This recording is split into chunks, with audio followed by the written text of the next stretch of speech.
A little bit. Right, we're going to do our interview with Cristie B now. Hello, thank you for having me. We've just got to start the recording off. What's happened to the camera? Okay. You're just making this up as we go along. Okay, record. It should be recording. Okay. Right. Cristie B, we're going to talk about creativity and well-being. Can you just say hello, just so I see this thing ticking along? Hello. Okay, right. You got some sound. Excellent. So first, we're going to do some quick-fire questions. Okay, so you can't think. You've got to say the answer. Very short answers. Let's go. Place of birth. Oh, London. Favourite colour. That's not hard. Oh my god, so much choice. Red. Reds. Everyone knows their favourite colour. My favourite colour is blue, right? Okay, favourite place. Oh, Devon. Devon. Favourite country. Oh gosh, again, really tricky question. Look, you've got to say it faster. Oh goodness me. No, I can't pick. Okay, cats or dogs? Oh, dogs, I'm afraid. Yeah. Dogs. Is there life on other planets? Maybe. Is Pluto a planet? Yeah. Yeah, it's not a dwarf planet, is it? Old school rave or trance? Oh, old school rave. Good. Otherwise, I'm cancelling DJ slot. Otherwise, okay. So, hard house or happy hardcore? Happy hardcore. Good answer. I'm liking this. So, quiet night in or massive night out? Massive night out. Favourite animal? Dogs. Favourite meal?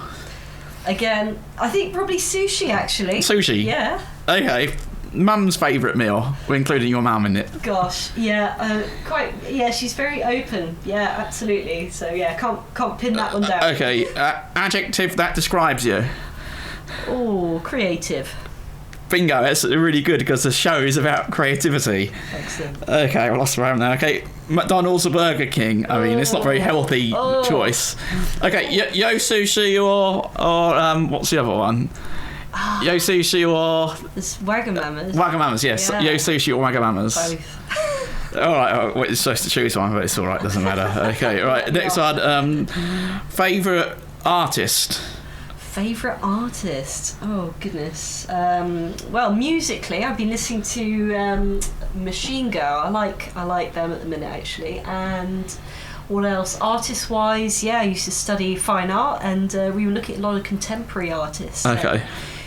Gary Hume, I think that was the name. Yeah, I'm just thinking. It's supposed to be a quite short answer. Not okay, it's all right. Breakfast today. Oh, what was that? Blueberries and yoghurt. Sounds very healthy. I had Cocoa Pots and Frosties and milk. It's not really like normal, is it? Okay, favourite drink? A soft drink or alcoholic drink, whatever. Oh, elderflower. Elderflower. Okay. Favourite yoga exercise? Oh yeah, warrior pose, really good for your hips. I'm gonna try that. Great experience, life, holiday, whatever. Oh, great experiences. Yeah. Oh, hard to pin down. Okay. Best holiday. Best holiday. Gosh, I'd say Spain actually. Spain. Okay. One thing that your fans might not know about you. Oh, that's a stitch-up one. That's quite a hard one. Yeah, you could answer it later. Okay, random thing you want to say without thinking, but no swearing. Oh, crumbs. No, don't know. I'll see what. Okay, that is points out of 10. I think that's a 3 for that. Oh dear. Yeah, that's okay. Okay, so right, we're gonna. No, you did all right. Okay. So that is recording, isn't it? Yeah. Okay, so now we're going to move on to the questions I actually gave you a chance to prepare for. Oh. Okay, so first of all, I know you've done some painting and some modelling and loads of other things. So do you just take up painting first before modelling? Yes, I've always been drawing and painting since I was very young. I studied fine art. It was very conceptual. Very conceptual based. So I studied painting, but yeah, I love design in general, fashion, studied a bit of dance, and I got into modelling in more recent years as a way of collaborating with other artistic folk locally. Okay, just taking that back a couple of steps, what actually, you said you're creative, what actually inspired you to take up painting? Was there anything particular? I think there is so much scope with it. So I was having a go with installation art at college. Photography, I was very multimedia based, so a bit of film and photography. But I think with painting, that it's just so open-ended with what you can do with it. Installation art, you mean like interior design? It's basically where you are putting something into a space. It could be a sculpture, or it could be a placement of objects, or it's just simply an experience that you're creating. That sounds very interesting, actually. Yeah. Okay. Very immersive, so you can go into a space and you've maybe looked at the lighting, the sound, or just shapes. Do they move around in the space, or what are they wanting? What are you wanting people to experience or feel? Okay, so you just put an object in the middle of a room, kind of thing. Yeah. Okay. Or okay, that sounds really interesting. Yeah, Cornelia Parker was somebody I studied, and she was an installation artist. She was doing things like got a steamroller and flattened a load of musical instruments like saxophones, trumpets, that kind of thing, so it was glistening, and she suspended them to look like clouds. So it was all about making it look like something else, or little figures of famous landmarks and putting it into a little puddle. It was just nice things like this, or a shed that she exploded, literally just detonated something in there, and then all the fragments of the wood she put into this any space, any gallery, and just put a light bulb in the centre, and it just cast all these amazing shadows around the walls. Oh, cool. And what was the lady's name again? Cornelia Parker. Cornelia Parker, everyone Google that. Yeah, Cornelia Parker. I'm going to Google that later. Okay, so do you actually, I'll just come back to the painting. Do you actually have a favourite painting at all, and why? Oh, favourite paintings? Yeah. I really or something you've done, or I guess it doesn't matter if you've done it or someone else has done it. I guess it doesn't. Maybe something you've done. Okay. Yeah. So in my phase at uni, I was using household paint colours, because I was going on this thing of collective memory, and so the colours we pick on our walls, they're mass produced, and you might have them in a million households, but somehow it's still very personal and reflects a lot about the culture and your personal choice. So I was using quite pop colours and making them look slightly aboriginal, so it's just creating loads of dots, so it's like a cloud effect, but if you looked at it long enough, you were getting this what do you call it? I forgot, blanked on the name, when you get a secondary image, so that the colours are burnt into your eyes, and you move across to a white space and you see the opposite colour. So I was playing with this a lot. I'm not going to lie, I can't think of the word either. Sorry, I was a bit mean giving... Don't know. Perhaps. I'm sorry, I was a bit mean giving you 3 out of 10, wasn't I? I'm going to put that up to an 8. That wasn't very nice, was it? Okay. In what ways has painting had a positive effect on your well-being? Well-being, I think it's very relaxing. You get into just focusing on the moment. You're then, because you want to get this image done, you're also then training yourself to stick at something. It's very easy to get very bored and just abandon the picture. But when you've got this very clear image in your head of what you want to communicate, you push through that, and then you're just putting on the marks that are most necessary to get the information across, and then you're learning about colour. So I think in a way it's kind of stretching you're exercising your mind as well. Lots of benefits, but yeah, mostly being in the moment. Okay, thank you very much. So I think you've already answered this question. How did you get into modelling, and what have been your best experiences from modelling? I think it was sort of through the painting and sort of other artists that you got to modelling. But do you have any particular good experiences? Good experiences. I mean, obviously you have. Yeah, otherwise you wouldn't do it. Yeah. I've worked with a few photographers locally. Would be great to do more with it. I think the fascinating thing about any photographer, as artists, everyone has their own point of view on things, or an outlook, and so you can see their personal style, whether they're a photographer, painter, anything like this. So it's very interesting to see how differently images come out, and then you learn a lot about posing and things like this through those experiences, and how different you can look depending on the image that someone has of you. I mean, I guess there's so many different angles on it, isn't there? Yeah, literally. I guess even now you're learning stuff about it, right? Absolutely. Yeah. Still, yeah. Yeah. Things like, even with makeup, you start to realise how light reflects and bounces off you. So you're learning about kind of sculpting with makeup. It's very interesting. Yeah. I guess you must have met so many people through it as well. Yes. Yeah. Absolutely. I guess you're continuing to meet people through it. I mean, it's amazing, really. I think you can get into something creative. There's just no limits to it where you can go, is there? Absolutely, yeah. Lots of crossovers as well. You never know where it would lead. Absolutely. Right. So, are there? Oh, do you like being creative in general? I guess you said yes. And how do you think being creative helps you feel positive in yourself? I think you might have sort of touched on it, but sure. I think when you get into that mindset, you end up, every aspect of your life becomes creative. So it's that you're always observing, watching, you're kind of taking things in, whether it's looking at colour contrasts or the way things sit in a space. So like the kind of found art or the installation art, it's you can go quite deep with all that. But yeah, I think it becomes a state of mind, and you just become more creative, and you find opportunities to become creative and ways to collaborate with others. Yeah, almost like therapeutical when you're going deep. Oh yeah, absolutely. I think with that same outlook of being creative, you look at ways to improve yourself or all sorts of things. Yeah, it's a good mindset to be in. Yeah, I think I've personally created, I sort of felt similar things doing the wherever thing. It's just so, like even interviewing you today is something I've never really done before. So that's just happened recently, you know. So it's really, really nice actually. Next one. So following your sort of passions like modelling, artistry, anything, has it led you to anything you weren't expecting like to happen?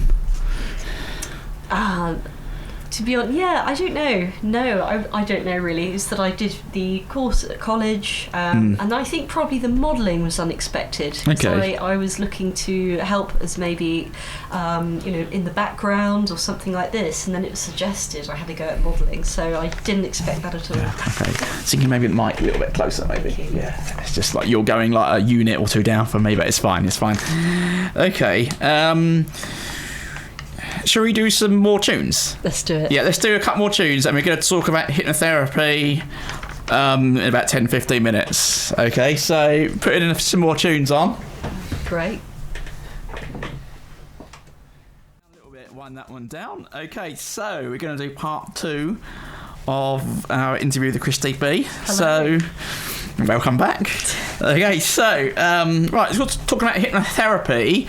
I'll just say I have had hypnotherapy for 5 years, and that's the reason I'm putting on Well Raver, because it just basically just relaxed me so much, gave me so much confidence. Amazing. And actually, speaking to Cristie, she's also had hypnotherapy, and she's also given hypnotherapy as well. Yes. Yeah. So, I'd like to ask Cristie B, in what ways have you found having hypnotherapy to be a positive force in your well-being? I know that's a long question. Yeah, I mean, for myself and seeing changes in other people or what they've told me, so it can do things like help you get over phobias, to maybe change your mind about certain things, maybe about feeling more in the moment, more positive. So it's basically that you are in a relaxed state, and that the hypnotherapist makes suggestions, and if they are they're then suggesting or asking you when you're in a relaxed state, what do you think about this? Why do you think this? Could we maybe look at that again? And how would you like to see it? So for myself, So when I was young, maths was not my strong point at school, and you'd have some teachers that would really enjoy letting you know about this. So I had a real, I suppose, phobia of going into the classroom and, being faced with this guy. So anyway, so Mum, who is a great believer in hypnotherapy, took me along to someone when I was quite young, and he did something called timeline therapy. So he was then looking at finding out what things I enjoyed doing. So it was at the time, sort of art and making things with clay. So he put this suggestion in my mind. He said, imagine you're playing with clay. Imagine that sensation of playing with the pot. How does it feel on your fingers and things? And absolutely extraordinary. It's when you then get into that moment of when I was next going to the maths class, I had that same sensation coming over me, and the trigger, if you will, was, I'm going to maths class now. And then it's like, this sort of completely, took over, this sort of calming feeling of, being in the ceramics room. Just amazing. But Mum, who got me into hypnotherapy, she had a fear of needles due to an experience when she was much younger. So she, was quite ill for something at one time, and the experience was not great. So she managed to have dentistry done without any painkillers, nothing. So she would just get herself into a mindset, completely relaxed, and say, right, go for it. Yeah, I'm ready. Come on, go for it. And then she had some hypnotherapy and was able to overcome her fear of needles, as she needed to go for something, and it was absolutely fine. So I absolutely believe in it. Cool. What actually led you to find out about hypnotherapy? Did you research it, or just happen to come across it by chance? It's always been there. I think because we've had these kind of conversations about well-being, and hypnotherapy does pop up in conversation between Mum and I. It was that we then decided we liked to study it. So, Mum has always been involved with it as a life coach, and always been interested in these things. Oh, really? So Mum's been interested in it? Okay. Absolutely. And so then we took this course together, and so it was great to have that kind of we have this kind of conversation together about techniques and things. It's great. Yeah, it's interesting you say about life coaching, because hypnotherapy for me, that has been a part of it. Amazing. Like my hypnotherapist who I've been working with, right? Basically, I couldn't, when I started, just go and put on an event. I would have just probably blown up. But actually, because sort of like one step was to get the DJ controller on a simple software, intro software, and then to sort of build it up. So then I started doing kids and adults' birthday parties, and then I eventually had the confidence to put on the rave. It's almost like, it is sort of like, building. It's an element, isn't it? Yeah. Like the zone of proximal hypothesis. Fantastic. You get it? That one. Yeah. So just try and get you to reach a level just slightly above, a little bit above your current state, but not too far ahead. And I've been on this journey last few years. I mean, it is really incredible. I think you've already answered this before, I think, privately, but did this inspire you to learn to teach hypnotherapy yourself, having had it? I think teaching it, I think certainly, there are certain techniques which are quite easy to do, but I think it's, if you wanted to have an awareness of that, there is a lot of literature out there. You can learn about it. So if you then did want to take it up seriously, it's just good to look at videos and learn yourself, and then you'll see how effective it is. Absolutely. Yeah, I mean, I never thought about teaching it before, but I think that's brilliant what you're doing.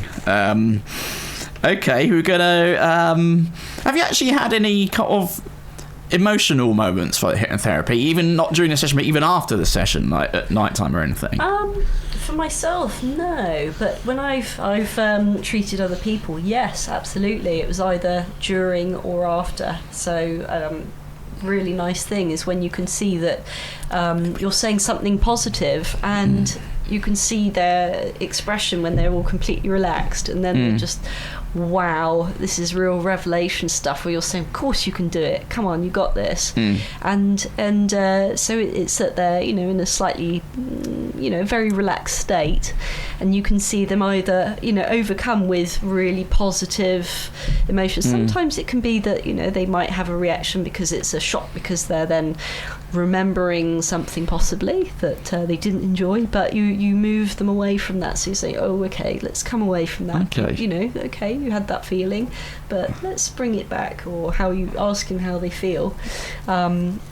There was somebody who was very kind of emotional, but you just bring someone back out. So say, are you okay? Do you want to carry on? But yeah, they it's all been positive. You work towards making it positive in the end. Yeah, because I think I might have spoken to you about it before, but like the first day I had it, I went to sleep at night time. I think I woke up in the night time. I had a feeling, like I can't describe it. It was so powerful. Like I was hugging my late grandfather. It was almost like my late grandfather was actually there, and I actually felt on that day, hang on a minute, I'm getting better.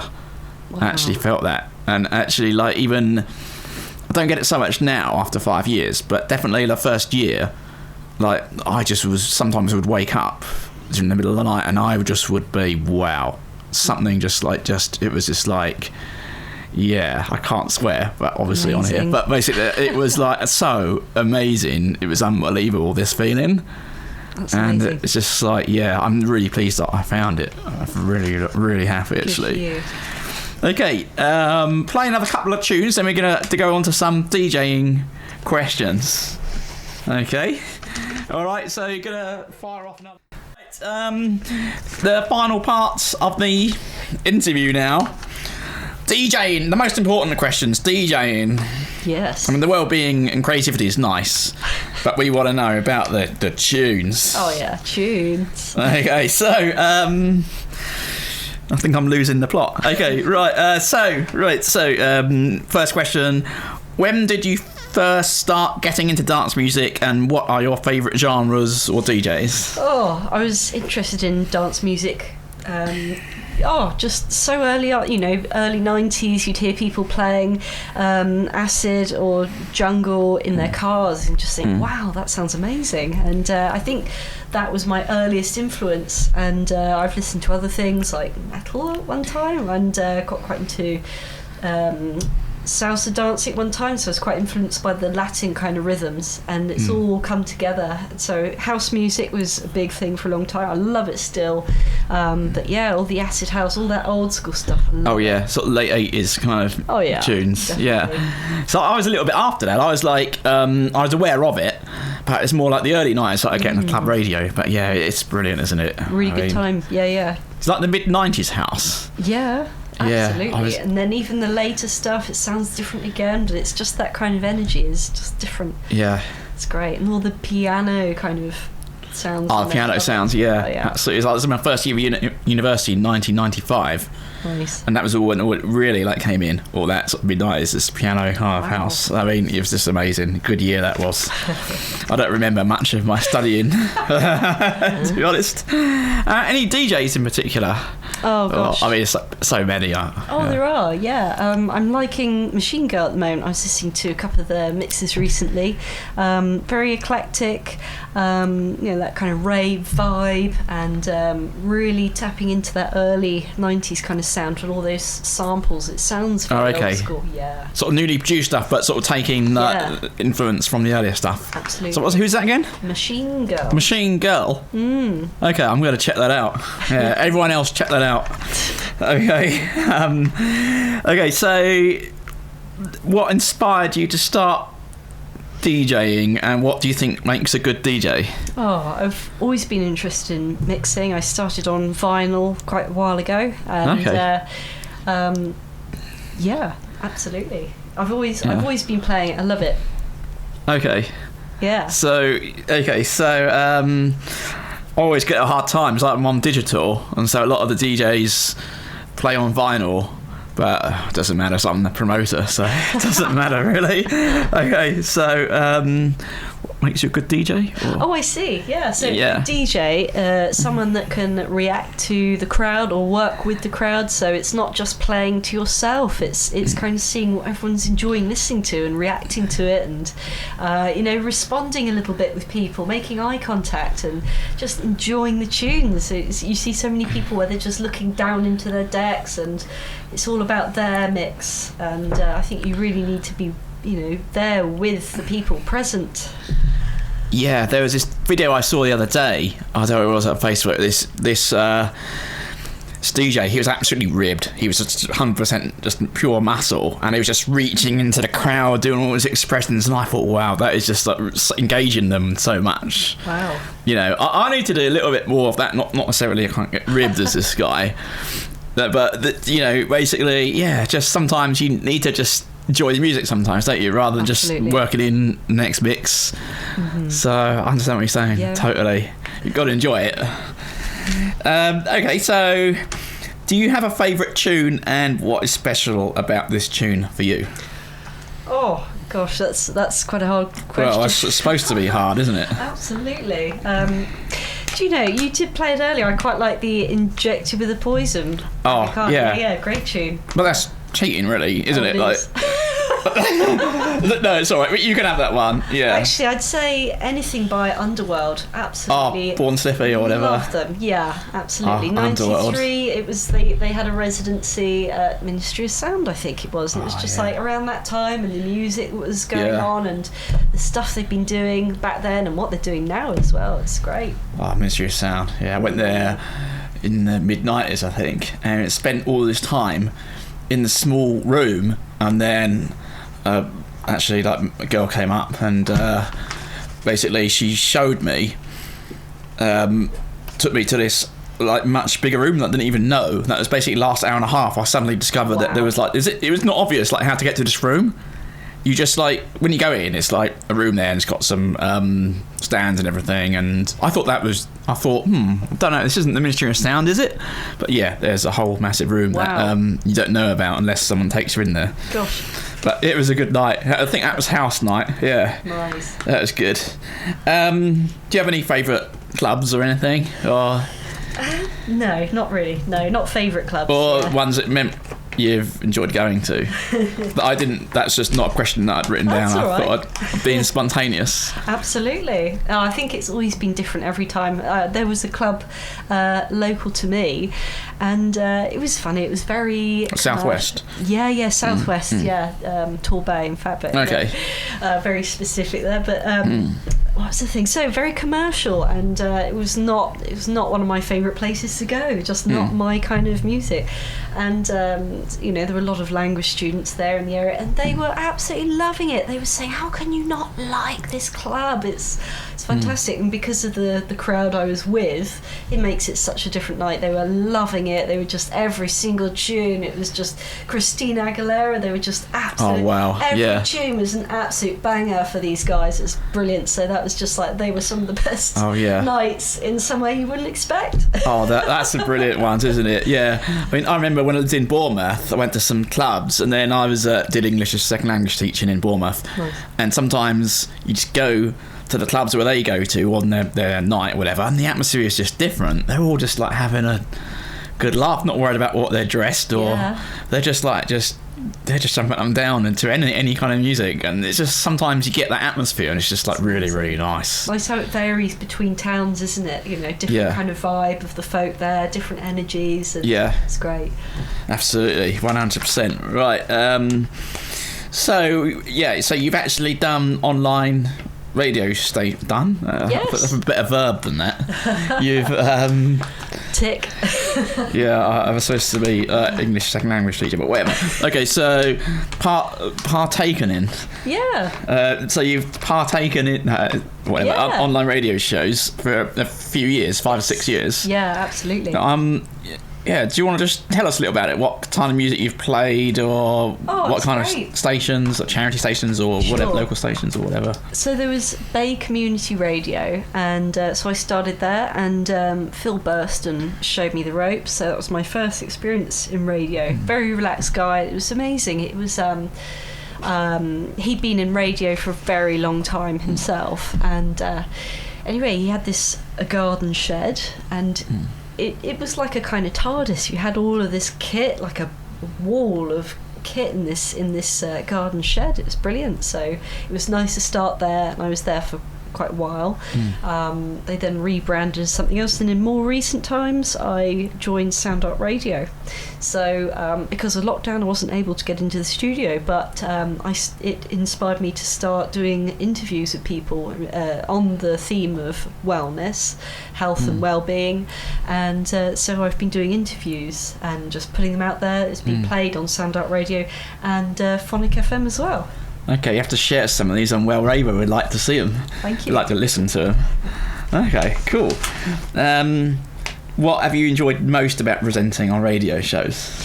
Oh, it's been fantastic. So the show I was doing with Babe Community Radio, I had absolute free reign to play whatever I like. I was playing happy days. bit of drum and bass, a bit of jungle, bit of French core, bit of anything you let. It was on there. It was great. Oh, fantastic. Yeah. That is just the best. It's great. I think you pretty much can do that here. Oh, Phil was great, yeah. I actually I like coming here and doing it just to have a one-man rave in the Phonic FM studio, to be honest. But yeah, it's the first time I've interviewed someone here. It's quite nice actually breaking it up. Yeah. Yeah. Do you have one moment during a radio show that stands out more than anything? Or I know that's probably lots of different things, but yeah, that's interesting. I think when I've had someone in the studio and interviewing them is interesting, like you say. But I think probably this moment, being a guest on another show. Thank you. Yeah, thank you. Yeah, I've enjoyed it as well, actually. Yeah. Does anyone else want to come in and be interviewed? I'm quite enjoying this. Yeah, no, it is good. Just wanted to go. Is there anything? This isn't really prepared, but get rid of this. Is there anything else you wanted to say on like creativity, well-being, or anything? Or yes, anyone can do it. You can just literally watch some great how-to videos on YouTube. Just get started, get some colours out, and have a go. And don't judge it at all, because we're our own worst critics. And someone out there will like it, even if you don't. But what happens if you've got no hand coordination like myself? You just even if handwriting. Abstract is great. Okay, sure. Yeah, but no, it's great. Just have a go at the stuff, right? Absolutely. Yeah, there's so much you can do with things like colour, shapes, different mediums. You could do film, photography, painting, all sorts. So much scope with it. Even if it's just getting involved with other creative people on projects. That's really good to hear. And I just go back to one thing you said. I might not ask you any more questions about it, but just a really good thing what you said about creativity earlier on was the fact that it brings you into the now. Yes. That's something I actually hadn't thought about myself. Because when they say creativity, they say it's good for like beating anxiety or focusing your mind on something, but actually never thought of that in that way before. Yeah, your focus is literally brought to the here and now. Your breathing changes, you become much more relaxed, and then the association that you're creating for yourself subconsciously, your breathing's different.